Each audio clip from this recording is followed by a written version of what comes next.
नमस्कार मित्रांनो, हा व्हिडिओ मी त्यांच्यासाठी बनवला ज्यांना म्युच्युअल फंड इंडस्ट्रीमध्ये यायचं आहे, काम करायचं आहे.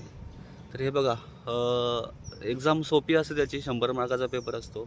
50ला पास असतं आणि सिलेबस पण खूप असं काही अवघड नसतो. तुम्ही 1 महिना जरी कंटिन्युअसली प्रॅक्टिस केली, अभ्यास केला चांगल्या पद्धतीने, तुम्ही इझिली पास होऊन जाल. जर तुमचे बेसिक क्लिअर असतील, जर तुम्ही समजा इन्व्हेस्टमेंटमध्ये किंवा स्टॉक मार्केटमध्ये ॲक्टिव्हली काम करत असाल किंवा पहिलं कधी केलं असेल, तर तुम्हाला ही एक्झाम खूप सोपी जाणार आहे. एक्झाम तशी काही अवघड नाही आहे. सोपी आहे एक्झाम.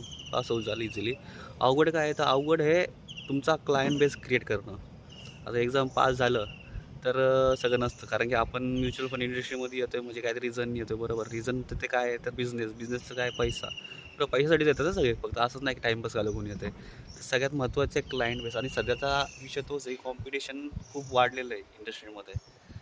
सहसा पाहायला गेलं. तुम्ही जर कोणत्या नॅशनल डिस्ट्रिब्युटर थ्रू जर एक्झाम देत असेल, तर त्यांनी तुम्हाला तेच सांगितलं असेल, की कॉम्पिटिशन नाही आहे, खूप सोपं आहे, होऊन जातं. पण असं एक्झॅक्टली काहीच नाही आहे. मी पण तोच विचार करून आलो होतो याच्यामध्ये, की कॉम्पिटिशन नाही आहे. ॲक्च्युअली बघायला गेलं सिरियसली कॉम्पिटिशन खूप आहे.